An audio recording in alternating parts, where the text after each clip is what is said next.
नरसिंह भगवान की जय। 24वां अध्याय। सूर्यवंश राजा इक्ष्वाकु का भागवत प्रेम। उनका भागवत दर्शन के हेतु तपस्या के लिए प्रस्थान। श्री सूत जी कहते हैं, अब मैं सूर्यवंशी तथा चंद्रवंशी राजाओं के वंशानुचरित्र का वर्णन करूंगा जो श्रोताओं का भी पाप नष्ट करने वाला है। मुने, मैंने पहले सूर्यवंश में उत्पन्न हुए जिन मनुपुत्र इक्ष्वाकु नामक भूपाल की चर्चा की थी, उनके चरित्र का वर्णन आप मुझसे सुने। महाभाग, इस पृथ्वी पर सरुया नदी के किनारे अयोध्या नाम से प्रसिद्ध एक शोभ्यमान दिव्यपुरी है। वह अमरावती से भी बढ़कर सुंदर और 30 योजन लंबी चौड़ी थी। हाथी, घोड़े, रथ और पैदल सैनिकों के समूह तथा कल्प वृक्ष के समान कांतिमान वृक्ष उस पुरी की शोभा बढ़ाते थे। चार दीवारी, अटालिका, परतोली, गली या राजमार्ग और सुवर्ण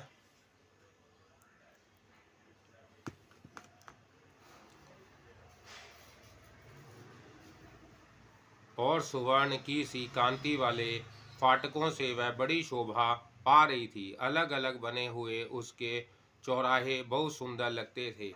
वहाँ के महल कई मंजिल ऊंचे थे। नाना प्रकार के भांडों का सुंदर ढंग से क्रय विक्रय होता था। कमलों और उत्पलों से सुशोभित जल से भरी हुई बावलियां उस पुरी की शोभा बढ़ा रही थी।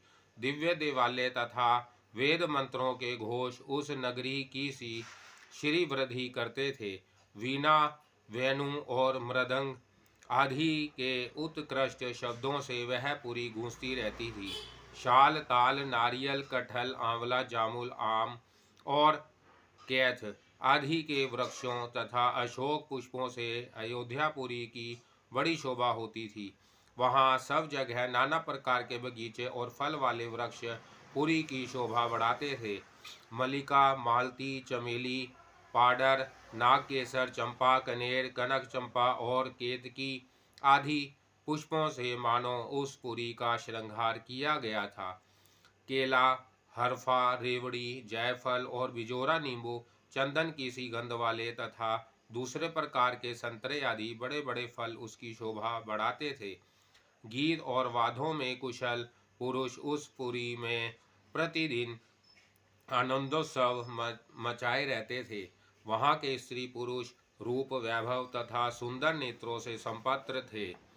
वह पुरी नाना देशों के मनुष्यों से भरी पूरी ध्वजा पताकाओं से सुशोभित तथा अनेकानेक कांतिमान देवों में राजकुमारों से युक्त थी। वहाँ देवंगनाओं के समान श्रेष्ठ एवं रूपवती वनिताएं निवास करती थी। बृहस्पति के समान तेजस्वी सत कवि ब्राह्मण उस नगरी की शोभा बढ़ाते थे।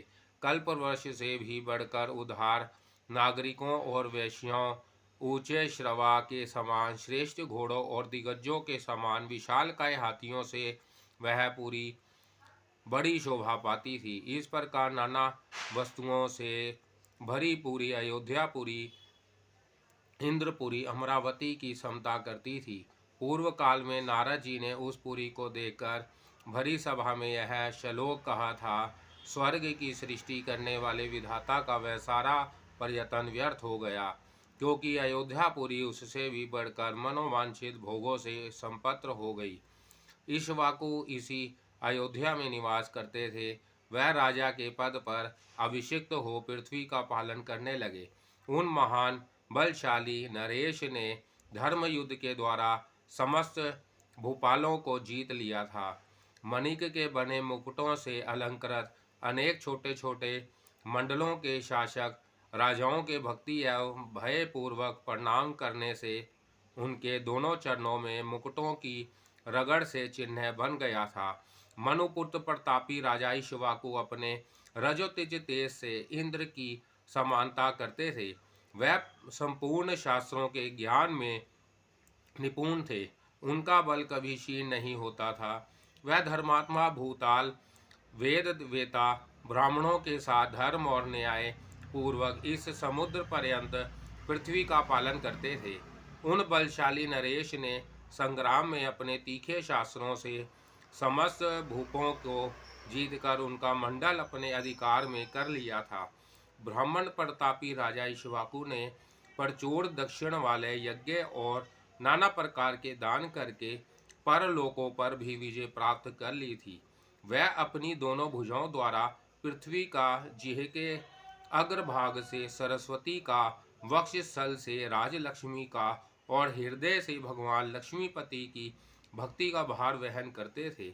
एक वस्त्र पर खड़े हुए भगवान हरि का, बैठे हुए लक्ष्मीपति का और सोए हुए अनंत देव का निर्मल चित्र बनवाकर क्रमशः प्रायकाल, मध्यकाल और स्वयं काल में तीनों समय वह महात्मा भगवान विष्णु के उन तीनों रूपों का गंध तथा पुष्प आदि के द्वारा पूजन करते और उस पर पट पर प्रतिदिन भगवान विष्णु का दर्शन करके प्रसन्न रहते थे।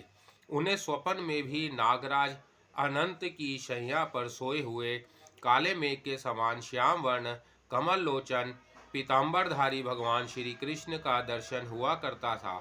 राजा ने भगवान के समान श्याम वर्ण वाले मेघ में अत्यंत सम्मानपूर्ण बुद्धि कर ली थी। भगवान श्री कृष्ण के नाम से युक्त कृष्ण सार मर्ग में और कृष्ण वर्ण वाले कमल में वह पक्षपात रखते थे। साधु शिरोमणि उस राजा के मन में भगवान विष्णु के दिव्य स्वरूप को प्रत्यक्ष देखने की अत्यंत उत्कट अभिलाषा जागृत हुई। उनकी वह तृष्णा अपूर्व ही थी।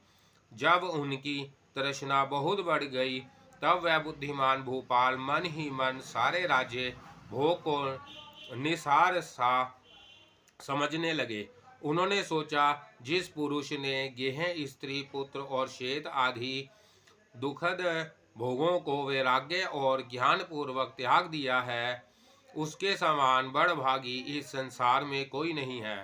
इस प्रकार सोच विचार कर तपस्या में आसक्त चित हो उन्होंने उसके लिए अपने पुरोहित वशिष्ठ जी से उपाय पूछा।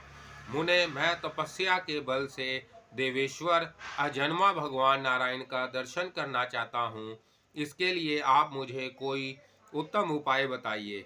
उनके इस प्रकार कहने पर राजा के हित में सदा लगे रहने वाले सर्वधर्मज्ञ मुनिवर वशिष्ठ जी ने तप में आसक्त चित उनके नरेश से कहा, महाराज, यदि तुम परमात्मा नारायण का साक्षात्कार करना चाहते हो तो तपस्या और शुभ कर्मों के द्वारा उन भगवान जनार्दन की आराधना करो।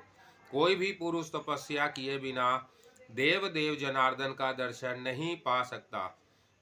इसलिए तुम तपस्या के द्वारा उनका पूजन करो। यहाँ से 5 योजन दूर सरुया के तट पर पूर्व और दक्षिण भाग में एक पवित्र स्थान है, जहाँ गालव आदि ऋषियों का आश्रम है। वह स्थान नाना प्रकार के वृक्षों और लताओं से व्याप्त तथा विविध भांति के पुष्पों से परिपूर्ण है। राजन, अपने बुद्धिमान एवं नितज्ञ मंत्री अर्जुन को राज्य का भार तथा सारा कार्यकलाप सौंप तत्पश्चात गणनायक भगवान विनायक की स्तुति एवं आराधना करके तपस्या की सिद्धि रूप प्रयोजन की इच्छा मन में लेकर यहाँ से उस आश्रम की यात्रा करो और वहाँ पहुंचकर तपस्या में संलग्न हो जाओ। तपस्वी का वेश धारण कर साग और फल मूल का आहार करते हुए भगवान नारायण के ध्यान में तत्पर रहकर सदा ही ओम नमो भगवते वासुदेवाय इस मंत्र का जप करो। यह ददाक्षर संज्ञक मंत्र अभिष्ट को सिद्ध करने वाला है। प्राचीन काल के ऋषियों ने इस मंत्र का जाप करके परम सिद्धि प्राप्त की। चंद्रमा और सूर्य आदि ग्रह जा जाकर पुनः लौट आते हैं, परंतु ददाक्षर मंत्र का चिंतन करने वाले पुरुष आज तक नहीं लौटे। भगवान को पाकर आवागमन से मुक्त हो गए। नरेश्वर ब्रह्मा इंद्रियों को हृदय में स्थापित कर तथा मन को सूक्ष्म परमात्म में स्थित करके इस मंत्र का जप करो। इससे तुम्हें भगवान मधुसूदन का दर्शन होगा। इस प्रकार इस समय तुम्हारे पूछने पर मैंने तत्व रूप कर्म से भगवान की प्राप्ति का उपाय बतलाया। अब तुम्हारी जैसी इच्छा हो करो। मुनिवर वशिष्ठ जी के इस प्रकार कहने पर वह राजा इक्ष्वाकु अपने श्रेष्ठ मंत्री को भूमंडल के राज्य का भार सौंपकर पुष्पों द्वारा गणेश जी का पूजन तथा सत्वन करके तपस्या करने का दृढ़ निश्चय मन में लेकर अपने नगर से चल दिए। बोलो नरसिंह भगवान की जय।